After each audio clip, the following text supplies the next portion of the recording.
Amigos, buenas noches, bienvenidos a Hora 25. Feliz año 2022 para todos ustedes. Hoy es 2 de enero, Andrés Carrión tiene permiso médico y para mí será un gusto acompañarlos esta noche. Vamos a analizar lo que le espera al Ecuador en este 2022. Retos en el gobierno, retos en lo económico, en lo social, en las relaciones con la ciudadanía. Eso es lo que vamos a conversar esta noche con nuestros panelistas invitados. Nos acompaña María Sol Borja, ella es periodista, politóloga, editora de GK Ecuador. Está con nosotros también Francisco Rocha, él es periodista, analista político y director de la Asociación Ecuatoriana de Editores de Periódicos, AEDEP. También está con nosotros Pedro Donoso, politólogo, analista, director del ICARE. Son nuestros panelistas del día de hoy. Arrancamos Hora 25. Hola Belén, buenas noches. Hola, ¿qué tal? Muy buenas noches, amigos. Gracias por acompañarnos en este primer programa del 2022. Y el deseo de todos quienes hacemos Hora 25 es que este nuevo año venga cargado de paz y prosperidad. Esta noche queremos empezar haciendo un resumen de los hechos trascendentales que ocurrieron en 2021. Les hemos preparado un reportaje. Veamos. El 2021 fue un año electoral. El Palacio de Carondelet recibió a su huésped número 55. Tras 12 años y 3 campañas electorales, Guillermo Lasso finalmente se convirtió en el presidente del Ecuador. El escenario electoral fue complejo y vertiginoso. En primera vuelta, el candidato del correísmo, Andrés Arauz, se ubicaba en el primer lugar. Y en segunda vuelta se registraron denuncias del candidato indígena Yacu Pérez por presuntas irregularidades cometidas en el conteo de votos. Finalmente, Lasso llegó al sillón presidencial con amplio respaldo ciudadano. No así en la Asamblea Nacional, en donde su partido solo consiguió 12 curules y sus primeros aliados, el Partido Social Cristiano, apenas 19. En pocos días las fichas en la Asamblea se movieron de forma rápida. Los denominados camisetazos no se hicieron esperar y una nueva alianza surgió. El oficialismo, la izquierda democrática y Pachacutic unieron fuerzas para nombrar a las principales autoridades del legislativo. Guadalupe Llori del movimiento indígena fue elegida como presidenta de la Asamblea, pero esa alianza fue débil. El Ejecutivo continuó prácticamente solo en el Legislativo y así se demostró con la presentación de un megaproyecto de ley que abordaba temas económicos, reforma laboral e inversiones, que fue negado por la Asamblea. Frente a las negativas del Legislativo, el Ejecutivo empezó a hablar de la muerte cruzada, fantasma que atormentó a los legisladores. El gobierno usó una última carta antes de utilizar esa figura y volvió a enviar un nuevo proyecto de ley, esta vez solo tributario, que tampoco contó con apoyo, o al menos no con un apoyo explícito, porque los correístas se abstuvieron y dieron así paso a que la normativa entre por el Ministerio de la Ley. El primer semestre legislativo no estuvo exento de denuncias de corrupción y diezmos. La primera vicepresidenta incluso fue destituida. Pero la política no fue la única protagonista en el año pasado. El COVID-19 continuó formando parte de la vida del mundo y de los ecuatorianos. La diferencia es que en 2021 la vacuna tan anhelada durante el 2020 se hizo realidad. Sin embargo, a Ecuador llegaron pocas vacunas y fueron destinadas a ciertos grupos a los que se les denominó VIP. Se produjo el más numeroso recambio de ministros de salud. 5 lideraron esa cartera de Estado durante la emergencia. Ya para marzo arrancó el plan de vacunación, pero con serios tropiezos. La llegada de Guillermo Lasso al poder cambió completamente el panorama, pues su equipo logró desarrollar un exitoso plan de vacunación, permitiendo que el país sea incluso mencionado en listados internacionales como uno de los que más cantidad de dosis aplicaba por día. La vacuna hizo que la reactivación del Ecuador vaya bien, pero la variante Omicron alteró la poca tranquilidad que se había conseguido. Y finalmente, un hecho que no podemos dejar pasar fue la crisis carcelaria. Los más violentos hechos nunca antes registrados al interior de las prisiones tuvieron su inicio en febrero y no se logró controlar el tema hasta finalizar el año. 2021 es el más cruento para los privados de libertad. 327 de ellos fueron asesinados y se evidenció que el Estado en esos lugares donde debería tener control no tenía ni siquiera presencia. ¿Cuáles son las lecciones entonces que le quedan al país y al gobierno tras los hechos registrados en 2021? Regresamos al estudio central con la opinión de nuestros invitados. Y esa es la primera pregunta. ¿Cuáles son las lecciones, María Sol? Vimos muchas cosas que pasaron en el 2021. Creo que se destacan 2. política y salud. Traducido en las elecciones presidenciales, Lasso en el poder y la vacuna del COVID. Gracias, Milton. Una corrección. Primero, no soy politóloga, solo periodista. Me presentaste como politóloga. Perdón. Ya me pusiste un título de más. Bueno. En todo caso, me parece que se acaba esta primera luna de miel que hay entre el gobierno y los actores sociales, los actores mediáticos incluso. Ya empieza un periodo en el que se le va a empezar a exigir más allá de la vacunación, que ya pasó este periodo en el que la urgencia era que toda la población esté vacunada. Se logra se le exitosamente. empezó a exigir después de septiembre pero mismo, ¿no? A partir de diciembre creo que va a ser aún más, porque estos 6 primeros meses, digamos, 6 meses todavía es poco tiempo para poderle exigir a cualquier gobierno que empiece a dar soluciones. Pero a partir de enero me parece que definitivamente se va a acabar eso y también van a venir negociaciones mucho más difíciles con otros sectores, sectores sociales, sectores políticos que ya han venido intentando estas conversaciones con la izquierda democrática, que de alguna manera es un aliado dentro de la Asamblea, pero ha quedado por fuera UNES y el Partido Social Cristiano. No creo que eso pueda ser sostenible durante demasiado tiempo. Lo que pasó en estos 7 meses vertiginosos del gobierno del inicio del gobierno de Guillermo Lasso era lo que esperábamos más o menos, en lo político me refiero. Que en la Asamblea pase lo que pasó, que una Asamblea que inició con expectativas termine siendo lo que ha sido. Personalmente sí, me parece que el hecho de haber entrado únicamente con 12 asambleístas de 32, es decir, 20 menos que en el 2017, ya te da una demostración de que no había fuerza ahí, y también creo que la ruptura de este pacto, de la forma en que se rompió con UNES y el Partido Social Cristiano, como fue el anuncio, el mismo día de la elección de autoridades, creo que eso también jugó un rol muy importante para que posteriormente sea difícil hacer alianzas, y también las declaraciones del presidente, hablar de que los huesos de Isa van a estar en la cárcel, van a terminar en la cárcel, o acusar de delincuentes a ciertos miembros de otras organizaciones políticas, creo que mina de muchas formas del diálogo que es absolutamente necesario, y eso ya se ve en la Asamblea, ¿no? Pedro, ¿cómo terminaste 2021? ¿Con la sensación de que pudo ser mejor, de que fue peor de lo que pensábamos o de que vamos saliendo? Bueno, buenas noches, Milton. Gracias por la invitación. Francisco Sol, encantado. Creo que para mí el 2021 fue muy difícil de leer porque fue un año muy desordenado políticamente hablando, ¿no?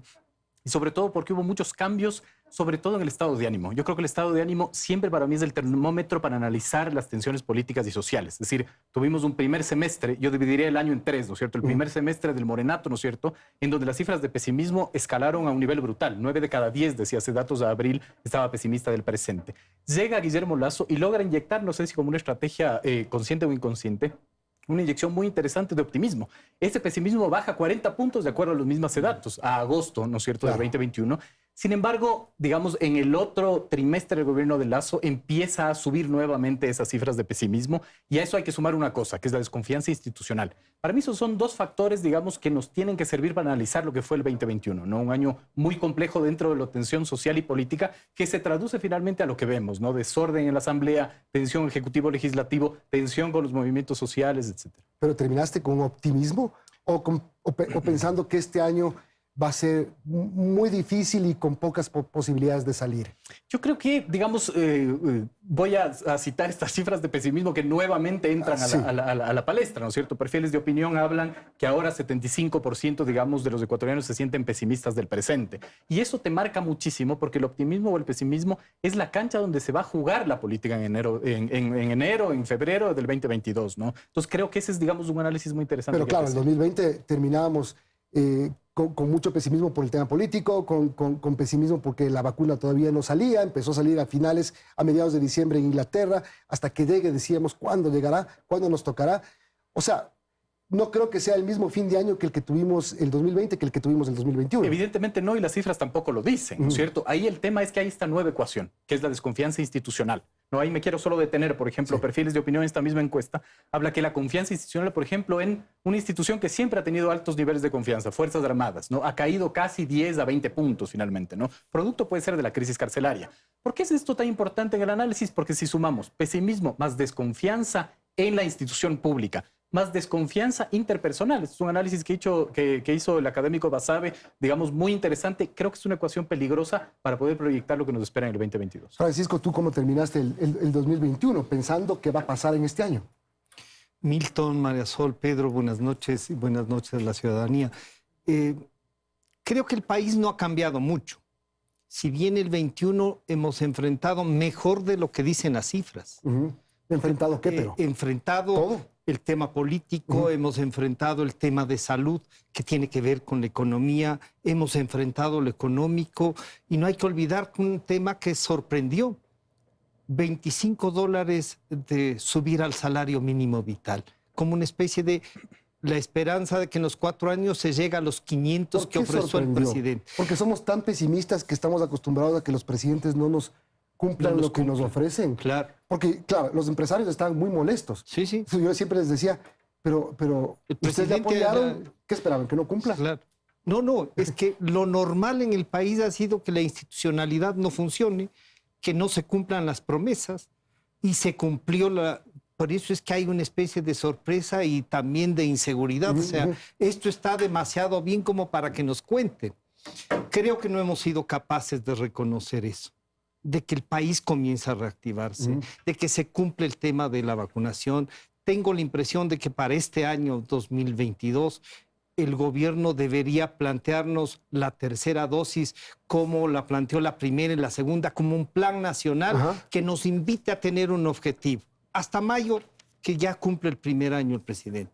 En lo político tenemos lamentablemente una asamblea vergonzosa, o vergonzante sería mejor la palabra, porque, y ahí tiene que ver con la descomposición que hemos tenido, porque los partidos políticos nos han presentado candidatos que no solo que no responden ideológicamente, sino que además no sabían a qué partido se afiliaban y cómo responder políticamente a los retos del país. Entonces tienes una asamblea dispersa, tienes una asamblea que va a ser muy difícil que llegue a acuerdos.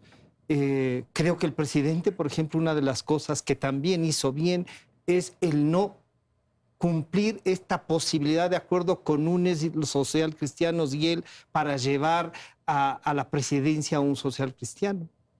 Tengo la impresión de que si ese acuerdo habría llegado, era una traición a quienes votaron por él. Por lo tanto, la composición, yo no descarto que el presidente vuelva a analizar la muerte cruzada. Creo que es indispensable. ¿Pero con qué números? Es que ese es el problema. O sea, mientras más pase el tiempo, si hay muerte cruzada, más posibilidades hay de que él también se quede, Milton, no gane pero las yo elecciones. creo que el presidente de la República no solo quiso ganar las elecciones, quiere aportar al país. Yo tengo esa esperanza. Ya. Y creo que si esa esperanza se cumple, o sea, que el presidente no solo quiere estar en la presidencia, sino que nos ayude a reconstruir una institucionalidad que está hecho trizas. Tenemos jueces y unas cortes que dan vergüenza. Podemos salvar de alguna manera la Corte Constitucional, pero vemos jueces, fiscales, podemos salvarle a la fiscal general, pero ¿y los que les rodean? Entonces, es un país que tiene grandes dificultades. Vamos a ir analizando. Y que el reto es todos, avanzar, y creo que tenemos mejores posibilidades. Vamos a analizar todos esos aspectos, pero empecemos a analizar lo que viene en este 2022, por lo que terminamos complicándonos, que es el tema sanitario, el tema del incremento de contagios, más medidas del COE, y tenemos la opinión de un epidemiólogo. Belén. Y claro, el tema de la salud y la lucha contra el COVID-19 seguirán estando vigentes en el 2022. ¿Cuáles son los desafíos del gobierno en este sentido? Veamos lo que nos dice el epidemiólogo Daniel Simancas. Las proyecciones para el 2022 no son tan halagadoras, pero en un balance o en términos generales seguiremos luchando contra esta pandemia durante prácticamente todo el año, esperando quizá que esta variante u otras hagan una tregua con la humanidad, se vuelvan menos virulentas, menos letales, que se debe incrementar el porcentaje de pruebas diagnósticas que estén disponibles, que una familia, que una persona que quiera asistir a un evento tenga la posibilidad de hacerse pruebas antes de asistir, y también que estas pruebas sean gratuitas, que sean a través obligación del Ministerio de Salud, que provean pruebas diagnósticas en los mercados, en los centros comerciales, que se haga un esfuerzo por detectar estos casos de manera temprana y no tener que lamentar pues las hospitalizaciones y las muertes. Marisol, tú decías, el tema de la vacunación importantísimo hasta que se cumplió la meta, y sí, después empezó a complicarse todo el panorama en el 2021. Ahora empezamos complicados con el COVID nuevamente.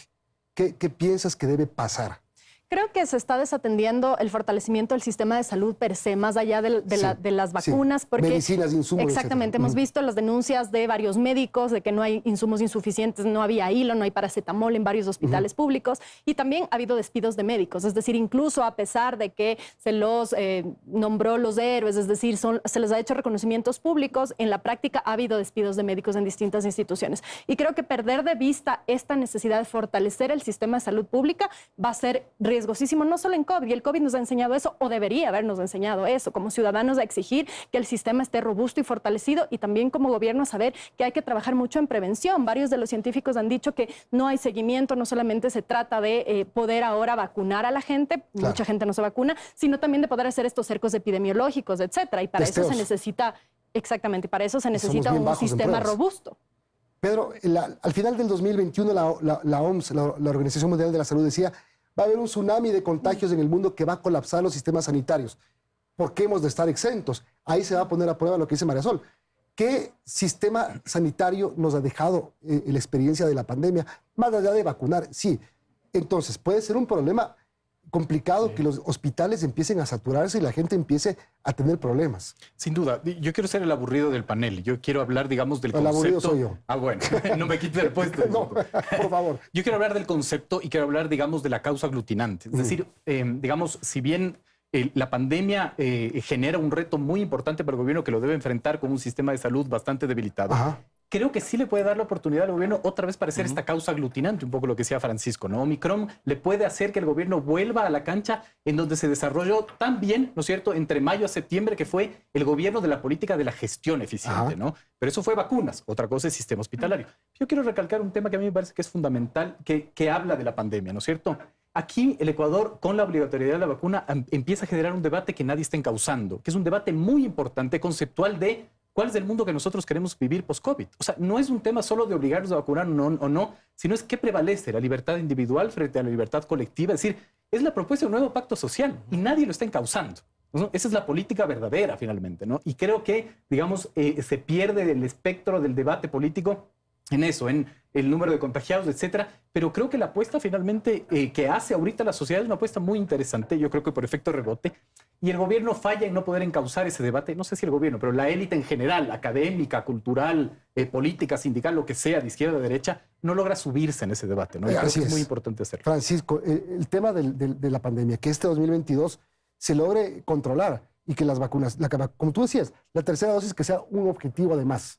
Sí, yo creo que este objetivo nacional que puede ponernos el gobierno, porque es el gobierno quien debería llevar la voz cantante, diríamos así, va a ayudar a fortalecer el sistema de salud, que como dice María Sol, es indispensable fortalecerlo, darle mayor viabilidad, pero el reto nacional tiene que ser cómo mantenemos esto que ha sido un éxito frente a una tercera dosis en donde viene el tema que señala Pedro.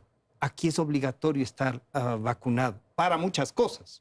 El gran debate es la pospandemia, pero yo creo que hasta mayo, donde cumple un año el gobierno, este debate debe ser: el gobierno ha señalado estos requerimientos. El país va a respaldar esos requerimientos. Vamos a trabajar así con campañas masivas, con que la gente acuda. ¿Y qué hacemos con los que no quieren vacunarse, como dice Marisol?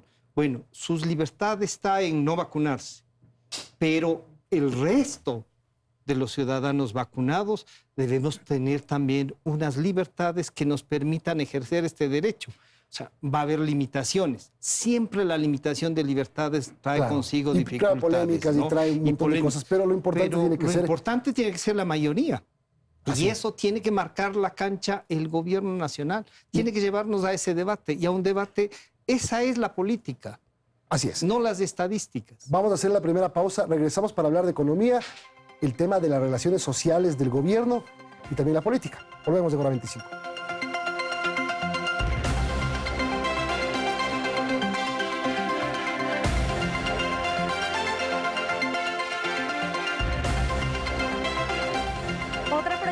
Que seguramente tendrá el gobierno es mejorar la relación con los sectores sociales. ¿Cómo hacerlo? Veamos lo que dice el politólogo Santiago Basabe. Puede esperar poco en términos de gobernabilidad, poco en términos de acuerdos de mediano y largo plazo. seguramente la dinámica seguirá siendo la que hemos observado el año anterior, de mucha tensión, de mucha oposición, pero nuevamente creo que la posibilidad de compensaciones sociales focalizadas puede servir para aminorar la intensidad del conflicto. Pero al final del año el presidente Lasso terminó llenándole de calificativos al presidente de la CONAIE, Leonidas Issa. Francisco, eso es lo que yo no entendí muy bien. Le llama al Palacio, le invita, conversan, sale, le dice 4 cosas, después ven de nuevo y otra vez le vuelve a decir. ¿Será planeado esto por parte del presidente, un poco para hacer sentir que él es el presidente de la República? ¿O se le sale? ¿O el presidente pierde un poco el control y termina diciendo lo que dice? Yo tengo la impresión de que el presidente sí planifica sus declaraciones. No hay que desconocer que el señor Issa, el señor ingeniero Issa, ha maltratado al presidente, ha querido imponer su agenda, ha llegado a la hora que le ha dado la gana al Palacio, las veces que ha ido.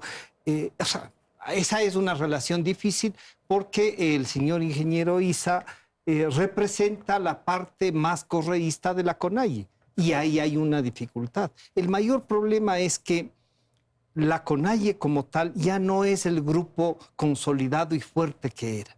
Ahora tiene 3, 4 subdivisiones. Y pero los eso decíamos antes del representantes, octubre del 2019. sí, también y muchos los decían eso. representantes, Y ahí estuvo. y los representantes que están en la asamblea ahora de Pachacute, que es el brazo político de la CONAIE, yo diría un 70% no son de la CONAIE. Son de cualquier otra fuerza, ni siquiera de izquierda, no, son de cualquier cosa, menos de la CONAIE. Entonces, claro, volver a tratar con un vocero que amenaza con hacer lo que hizo en octubre del 19 debe ser para un presidente difícil. Que para eso es presidente y debe controlarse, sí. Pero ¿cómo enfrentar este acuerdo social? Creo que ampliando la base y ayudando a que se consoliden los movimientos sociales y se reconstruyan, porque no existen, porque no tenemos una base social organizada que sea vocera de algo o de alguien. La más fuerte era la CONAIE y ahora resulta que están divididos en 4. Pedro, ¿crees tú que el diálogo, este gobierno del encuentro, realmente puede ser un gobierno del encuentro en este 2022? Teniendo en cuenta las relaciones políticas que tuvo en el 21. Digamos, yo creo que hay un grave problema de concepto ahí. Yo vuelvo otra vez a los conceptos, ¿no? Yo creo que tanto la oposición como el gobierno han malentendido lo que significa un diálogo. Un diálogo es un medio, nunca es un fin. Y el problema es que oposición y gobierno lo venden como un fin. Entonces, el diálogo, cuando es un fin, se convierte en un titular y en una fotografía. Pero la ciudadanía nunca nos explican cuál es el cronograma, qué esperamos de un diálogo. Un diálogo tiene que establecerse en factores de medición, en planes, programas, proyectos. Un diálogo que genera política pública es un diálogo. Un diálogo que no genera política pública no tiene ningún sentido, ¿no? Entonces, no creo que finalmente uno deba tomar el diálogo como el fin para hacer el análisis. Creo que el análisis tiene que ir por otro sentido, ¿no? Por el contexto en el que se va a dar en el 2022.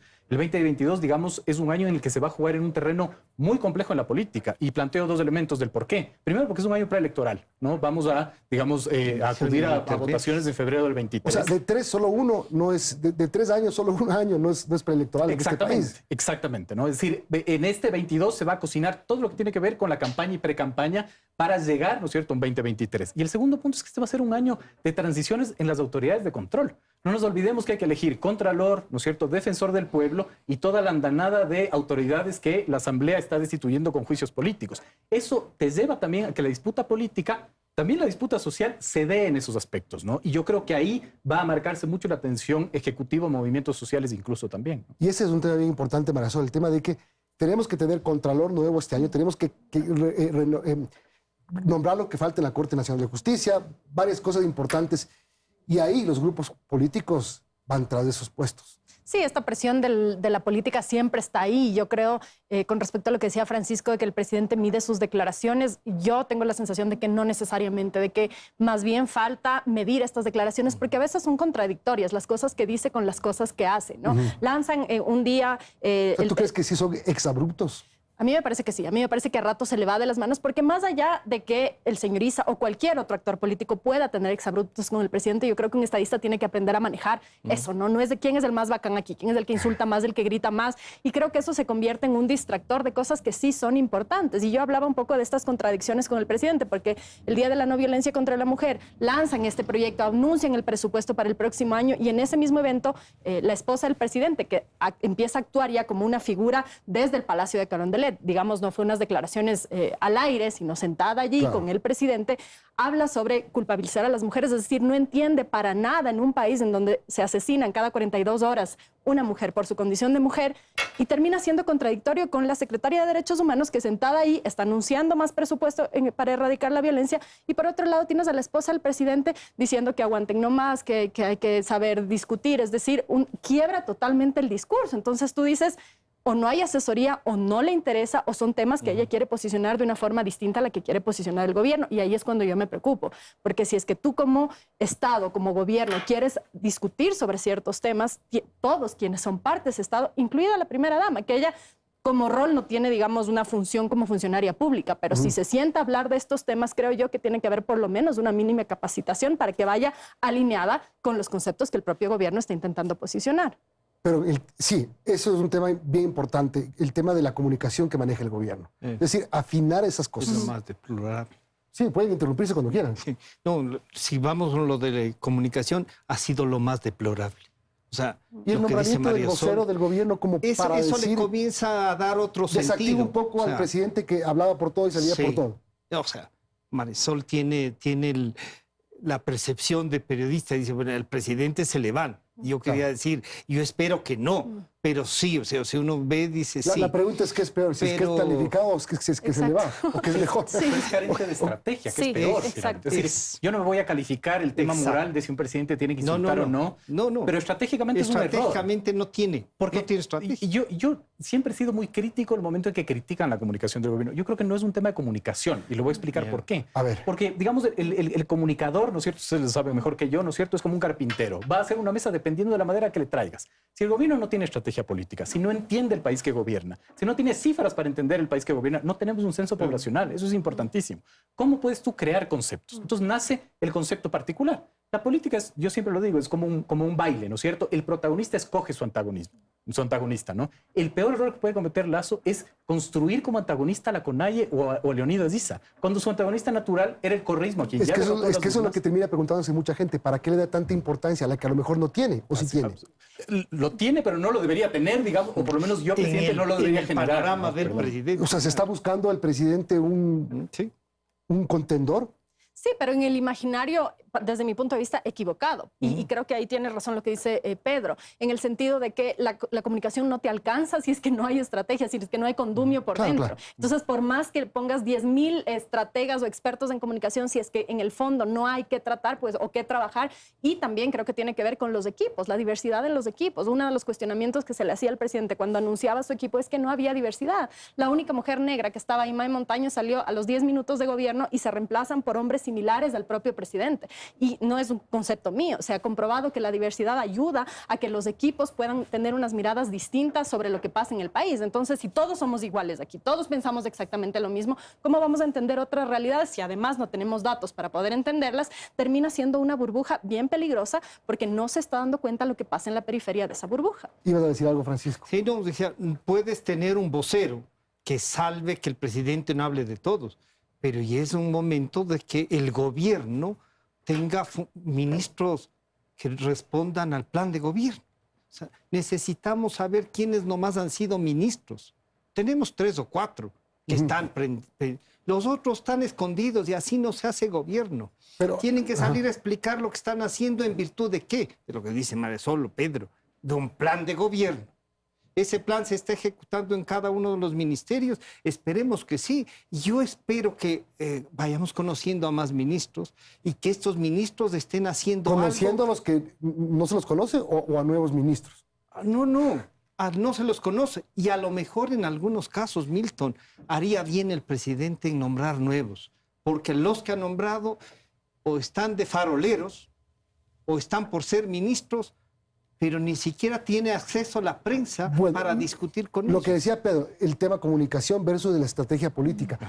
Ya, no hablemos del vocero ni del secretario de comunicación ni de la estrategia de comunicación, hablemos de La quién estrategia de es Estado. el fusible político que tiene el presidente Lasso. La ministra de Gobierno, Alexandra Vela.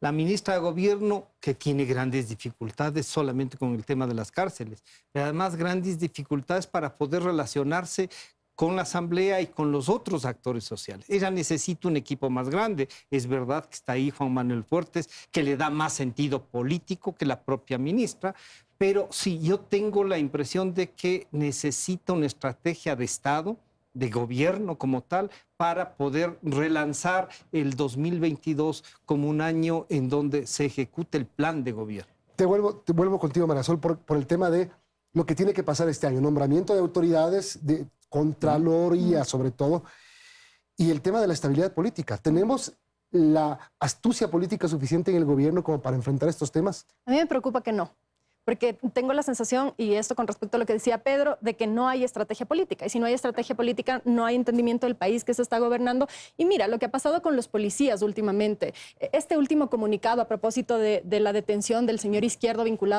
posiblemente vinculado al crimen de Naomi Arsentales, y la policía sale con un comunicado diciendo que han hackeado su sistema, después de que además hay varios generales que, señalados por el embajador de Estados Unidos, podrían estar vinculados con el narcotráfico. Yo me pregunto por qué Tania Varela sigue ahí. Es decir, el presidente debería estar pidiéndole por lo menos que responda, que dé una respuesta adecuada a la ciudadanía. O sea, tampoco pueden pensar que los ciudadanos son tontos, decir hackearon el sistema, entonces ¿qué? Pueden hackear el sistema cada vez y mañana te detienen a ti porque claro, cruzabas sí. por ahí y alguien se metió a que te registren el sistema. O sea, ¿qué garantías hay? La propia policía, la que se está exigiendo seguridad, que es otro de los temas más graves en este momento, no solo por lo que pasa en las cárceles, sino que irradia también hacia afuera en la sociedad. Guayaquil, en los picos de violencia, ¿en manos de quién estamos? Pedro, sí en lo político, ¿tú crees que este año, cómo el presidente Lasso va a sacar algunas cosas que tiene que sacar en la Asamblea? Por ejemplo, la reforma laboral. Y ahí escuchemos a María Belén el tema de lo que tiene que hacer el gobierno en este 2021 en cuanto a las leyes. Belén. El 2022 es un año lleno de retos y desafíos para el gobierno. Aquí mencionaremos solo algunos, quizá los más esperados. La presentación de proyectos de ley de iniciativa del Ejecutivo es un tema que quedó pendiente. La reforma laboral es sin duda una de las normas que causan expectativa tanto en el sector empresarial como en los trabajadores y sobre todo en aquellos ecuatorianos que terminaron el año sin un empleo formal. Escuchemos a Osvaldo Landázuri, empresario y analista económico, sobre este tema. Es complejo porque en resumen ahora esta propuesta de aumento salarial le vuelve mucho más urgente al asunto de hacer más flexible la contratación laboral. Entonces, si nosotros queremos competir a nivel mundial con mercados abiertos, no podemos tener un salario que esté desbocado frente a nuestros competidores, porque eso no solo va a afectar la producción local, sino además las exportaciones. Entonces, ¿qué necesita ahí? Necesita trabajar en varios temas, necesita nuevas modalidades de contratación más adecuadas a la actualidad, necesita abaratar los costos, no me refiero a los sueldos, sino a los costos de contratación y de despido, hacer que sea más sencillo entrar y salir de una actividad. En resumen, hacer que se actualice la norma laboral. En el próximo bloque nos adentramos en el tema económico, pero sigo en lo político, pero y esa era la pregunta, por eso quería poner este antecedente, que es, ¿de dónde va a sacar los votos del presidente para la reforma laboral, por ejemplo? Porque un gol de media cancha, como el tema de la reforma tributaria, no creo que se repita. Totalmente de acuerdo. Aquí puede pasar cualquier cosa, pero es difícil también. Absolutamente. Y yo creo que ahí se revive un poco la tensión de la muerte cruzada que decía Francisco, ¿no es cierto? Que para mí es un escenario potencial, digamos, de mediana probabilidad, que yo creo que puede darse. Porque claro, no puedes correr, digamos, de esa suerte. Yo quiero enfocarme en dos cosas justamente, ¿no es cierto? El primero es, yo me siento otra vez en los 90. Yo leía una frase en Twitter referente a la Argentina de una persona que ponía y decía, en Argentina te vas 20 días, regresas y todo ha cambiado. En Argentina te vas 20 años, regresas y nada ha cambiado. Eso siento con el Ecuador. Es decir, me siento aún en los 90 en donde seguimos discutiendo este tipo de cosas. Yo creo que se le hace tan difícil al gobierno porque ningún estamento social trabajó en la reconceptualización, en la resignificación de los conceptos. ¿Por qué necesitamos una ley distinta a lo laboral? ¿Por qué hay que flexibilizar lo laboral? Nadie nos explica.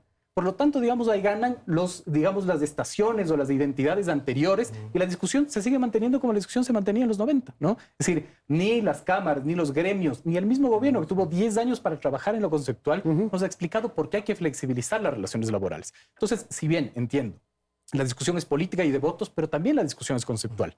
Yo sí creo que hay un vacío gigantesco en esta disputa que yo creo que va a traer consecuencias para no aprobar una ley laboral que debería tramitarse en el primer trimestre del 2022. O sea, María Sol, ¿seguirá la disputa, la tensión entre Ejecutivo y Legislativo? Sí, desde mi punto de vista, además, mientras no puedan sentarse a dialogar con todos los actores políticos, porque más allá de hablar con sus aliados y con sus medios aliados, Izquierda Democrática y Pachacuti, si no incluyen al Partido Social Cristiano y el correísmo, difícilmente van a lograr los votos simplemente por un tema matemático, de Pero, por números. ejemplo, ¿el correísmo querrá, le interesará? El gobierno le acusa al correísmo de haberle querido desestabilizar, incluso tumbar con los Pandora Papers, por ejemplo. Más ¿Será allá, que hay algo, es que queda algo? más allá de que si quiere o no quiere, el presidente tiene que hacerlo, porque es su No, obligación. pero la pregunta era, ¿el correísmo querrá? La invitación tiene que hacerla. Veremos si es que el correísmo Pero- dice sí o no, pero la invitación tiene que hacerla. Y en estas conversaciones no han sido oficialmente invitados, dichos por los representantes del correísmo y confirmados por la propia ministra Vela, que en algún momento dijo que se los iba a invitar tanto al socialcristianismo como al correísmo. Finalmente eso no ha ocurrido de forma oficial. Sentarse igual que han hecho con los otros actores. Mira, si ya finalmente ellos no van, pues también ya hay que aprender a asumir las responsabilidades de las organizaciones políticas. Cada organización tiene que asumir sus responsabilidades. Si tú tiendes el puente y el otro no quiere ir, bueno, pues tendrás que buscar otros mecanismos. Pero si ni siquiera la mano está tendida, ¿cómo hacemos? Y la mano está tendida. Yo creo que sí. Lo último que Pero vimos para y todos es peligroso. o para todos menos de estos. No para todos en un caso. Lamentablemente para el presidente, el extender nuevamente la mano a UNES es casi una traición para quienes votaron por él. Y entonces la democracia tiene estos límites. Sí, hay que conversar con todos, por supuesto. Pero lo que no puedes es llegar a acuerdos, por ejemplo, con impunidad. Y UNES lo que ha estado buscando. Lo primero que pone en la mesa es la impunidad de los actores con quienes han gobernado 14 años. Entonces, la ciudadanía no va a ver ¿Pero con qué es buenos acuerdo ojos con impunidad? a que... Porque que a Glass le cambien de cárcel no creo que sea impunidad, sino que a Glass lo liberen es otra cosa. No, bueno, Y que lo libere tío la ya salió. justicia, no por un acuerdo No, político. pero una cosa Pero es el tío que... salió por un tema de- No, el tío sale sin cumplir la parte de la sentencia que le toca, porque sí, en cuestión de tiempo ya cumplió. Y la plata, vaya nomás señora a la casa a disfrutar lo que se ha llevado. No hay empresas como Telconet que se hicieron con esa plata. El Estado no puede renunciar a título de acuerdo social. Gran parte del recuerdo de los 90 que Pedro nos trae es que la impunidad se instaló. Y entonces cualquiera viene y hace lo que le da la gana y no pasa nada. No, este país tiene que cambiar frente a qué? Frente a no tolerar la impunidad. Y esa va a ser una base de un acuerdo político.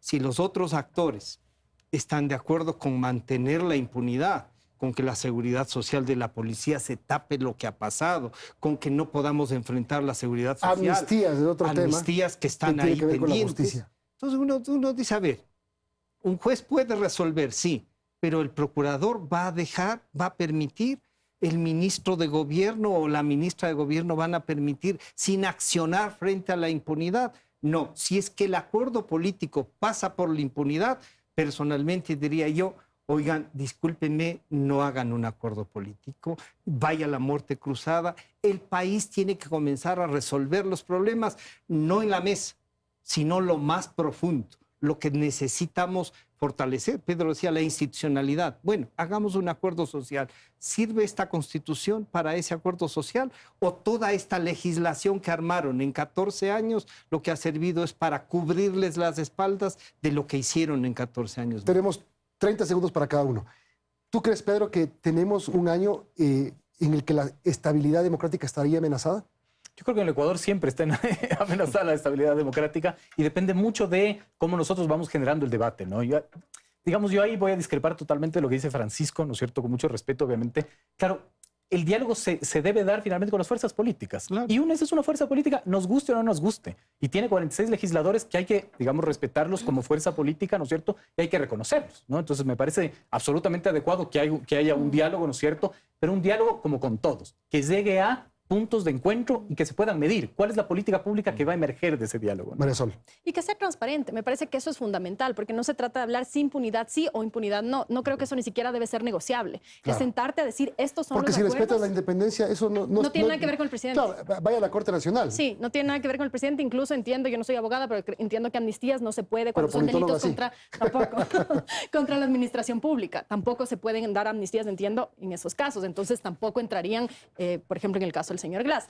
Es decir, si se sientan a hablar, tiene que haber puntos de encuentro, puntos de diálogo y puntos de discrepancia, y está bien. Y creo que en este país también tenemos que aprender a discrepar. No es un delito discrepar, no es un delito no estar de acuerdo. No está mal no estar de acuerdo y decirlo de frente. Y creo que eso también es necesario para poder transparentar, ok, en nada de esto nos podemos poner de acuerdo, en qué sí podemos, pero sobre la mesa, no con acuerdos por debajo de la mesa, porque quizá el error, y con esto termina Milton, Sí. que de este acuerdo que se quebró y que Francisco decía que puede haber sido una cachetada para el electorado de Lasso, es haberlo hecho por debajo de la mesa, porque creo que también el electorado tiene que aprender que le guste o no le guste, en política uno tiene que dialogar con la gente con la que no está de acuerdo, porque es fácil sentarse a hablar con mis amigos, mis aliados, los que me aplauden, los que me dicen que sí. El electorado tiene que aprender también que una vez que el presidente llega al Carondelet y se sienta, pues le toca hablar y le toca negociar Sí. sobre la mesa, con transparencia. Tendrá 20 segundos. Sí.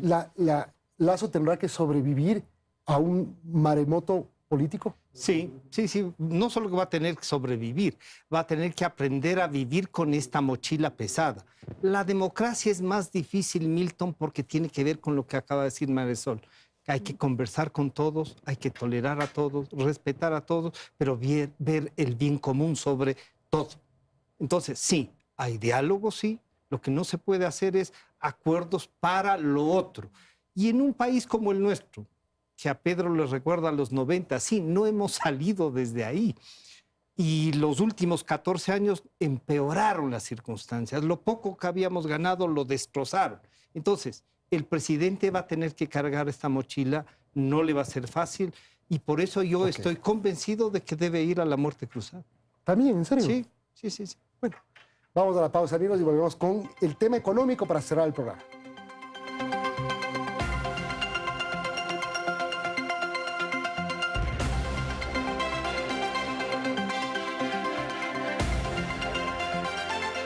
Continuamos en Hora 25, este 2 de enero, amigos, y el tema económico es bien importante y marcará seguramente lo que el gobierno espera y lo que nosotros queremos, la reactivación económica del país. María Sol, el presidente con su reforma tributaria espera 1.900 millones. ¿Será que se pueden recaudar estos? Posiblemente sí, pero no solamente es eso, necesita muchísimas cosas más. Sí, y también creo que tiene que empezar a priorizar estos gastos. Hemos visto que este fantasma terrorífico de que hay que recortar todo lo que es el Estado es sí y no, porque si bien es necesario que se hagan recortes en ciertos ámbitos, en otros ámbitos, como hablábamos al inicio, la salud o la educación, van a necesitar más bien que se fortalezca. La salud, las lecciones del COVID, fortalecer y robustecer el sistema, es decir, aprender a buscar estas prioridades de qué hacer, en dónde sí se debe invertir y en dónde se tiene que recortar. Y creo que ese es un desafío bien grande en el sentido de que va a haber más necesidades. La pandemia ha golpeado muchísimo la economía de los ecuatorianos, las mujeres son las más golpeadas según los datos de la ONU. Es decir, tiene que empezar a tener también un enfoque hacia quiénes se va a dirigir. En la campaña el presidente decía, nosotros sí estamos mirando, por ejemplo, a mujeres jefas de hogar, etcétera. Es decir, buscar los créditos. Por ejemplo, el tema de la venta del Banco del Pacífico, ahí es donde entra un poco en esta discusión de se necesita un banco público que tenga una visión, además, en ese sentido, en el de a quién vas a prestar, comparando con los intereses de la banca privada, que tenga esta visión social que le llaman algunos economistas, ¿no? Entonces sí creo que ahí el desafío va a ser también poder enfocar en las poblaciones más necesitadas y que más pueden ayudar a resurgir los emprendedores, otro de los ámbitos. Es decir, creo que sí se necesita como esta mirada muy afilada para saber en dónde y jugar un poco con estas necesidades, que todo es urgente y todo es necesario. Y tenemos el reto, por ejemplo, el déficit fiscal. 9.000 millones era el déficit del año pasado, así se inició, se bajó casi el 50%. Dice el gobierno que quiere dejarlo con superávit al país, pero hay que hacer mucho para lograr bajar el déficit, sobre todo con el tema de lo abultado del Estado. Pero ¿qué tiene que hacer el presidente? No solamente es la reforma tributaria. Yo voy a hacer un sacrilegio finalmente, porque creo que el debate no puede ser solo economicista. Es decir, cualquier reforma económica en un país tan convulso no puede estar alejado de lo social. No puede estar alejado de lo social. Es decir, Lasso no va a tener margen de maniobra para hacer ningún cambio en lo económico si no se centra en lo social. Yo creo que esa es la parte que le falta al gobierno, ¿no? Es decir, yo como ciudadano no recibo la información de explíqueme cómo va a bajar los índices de inseguridad, por ejemplo, desde lo social. Porque los índices de seguridad no se bajan con policías y militares en las calles, ¿no? Es decir, ¿cómo se va a mejorar esa dinámica, ¿no? O sea, la policía necesita $800 millones para cambiar de logística, ¿no? Para que no les hackeen el sistema, ¿no? Empezando por ahí. O sea, Claro, ahí está. Totalmente, claro, pero digamos, lo que quiero decir es que la estética del poder también involucra también evidentemente lo económico, ¿verdad? Hay que tener mucho cuidado, ¿no? Es decir, estamos viendo que en el Ecuador el tejido social está absolutamente roto, ¿no es cierto? El titular del 19 del diario El Universo, junio del 19, decía la primera causa de muerte en el Ecuador de adolescentes es el suicidio. No estoy hablando en pandemia. ¿Por qué eso tiene que ver con lo económico? Porque si tú estableces, ¿no es cierto?, modificaciones económicas sin ver lo social, vas a tener un estallido social y político que va a traer otro tipo de consecuencias, ¿no? Así es. Y el tema es cómo devolver el empleo a la gente, porque era oferta de campaña, ¿no? Entonces, ¿cómo tú equilibras todo? Lo que dice Pedro es, claro, muy válido. Necesitas andar así, andarte en puntitas porque si no te caes. 250,000 ecuatorianos han recuperado el trabajo. Ese ya es un buen síntoma. Pero por eso es que lo de la vacunación debería extenderse hasta mayo para que cumpla un año y ser parte de lo económico. Yo espero que el directorio del Banco Central, lamentablemente al ver ya el funcionamiento de dos juntas, la financiera y la monetaria, eso rompe. Debería ser una sola y una primera reforma que yo creo que hay que hacer es hacer de esa institución que se debe convertir en el tercero confiable, hacer de esa institución la que estudie la parte social y que le dé una respuesta técnica. Porque sí, hay que alejarnos solo de la técnica económica, pero debe tener ese sentido social. ¿Se puede hacer las dos cosas? Sí se puede. El presidente ofreció recursos financieros a 1% de interés. Hay que revisar las tasas de interés, tanto los privados como los públicos. Ya está el decreto y empieza a funcionar este año. Comienza a funcionar este año. Ojalá no se vaya a disparar hacia arriba, porque liberar siempre tiene una dificultad. En países como el nuestro, como decía, no somos Suiza, no, pues. Sí, pero en este país el control del Estado tampoco somos todavía suizos, ¿no? Tiene, claro. Pero esa parte de lo económico tiene que ver con una voluntad de todos. O sea, yo creo que la gente sí está deseosa con el emprendimiento. Las mujeres pueden ser un motor esencial en el como jefas de hogar. Los recursos necesitan de los emprendimientos, se sabe que no todos los que emprenden tienen éxito, pero hay que jugárnosla para financiar. Y eso es un rol que tiene que hacer el Estado. Tenemos más opiniones del tema económico. Voy contigo, Belén, un momento. Que la situación económica del país mejore será otro desafío. El Fondo Monetario Internacional proyecta un crecimiento de la economía ecuatoriana de un 3,5% durante este año. Pero, ¿qué se necesita para que las condiciones del país mejoren? Escuchemos al jefe económico de la Cámara de Comercio de Quito, David López.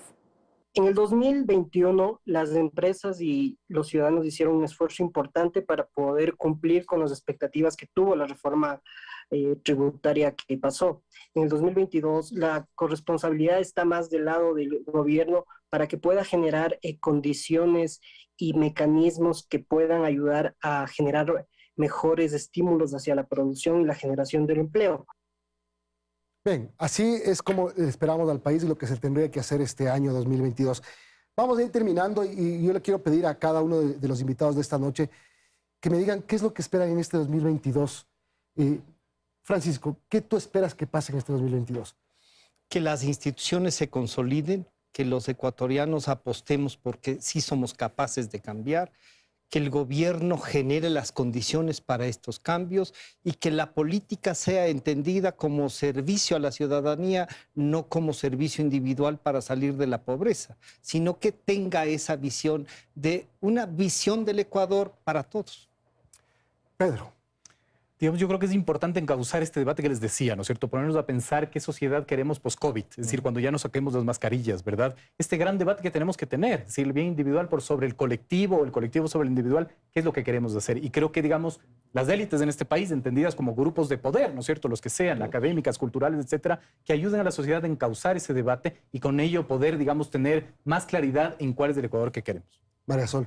Creo que hay todavía una deuda enorme hacia las mujeres, que haya un femicidio cada 42 horas es terrible, que haya 5 niñas de 14 años que dan a luz cada día es terrible, y creo que ahí el presidente tiene un compromiso gigantesco en cuanto a presupuesto, porque ya hay una ley de erradicación contra la violencia a las mujeres, hay que darle el presupuesto que se requiere y empezar a ejecutar lo que se tiene que ejecutar.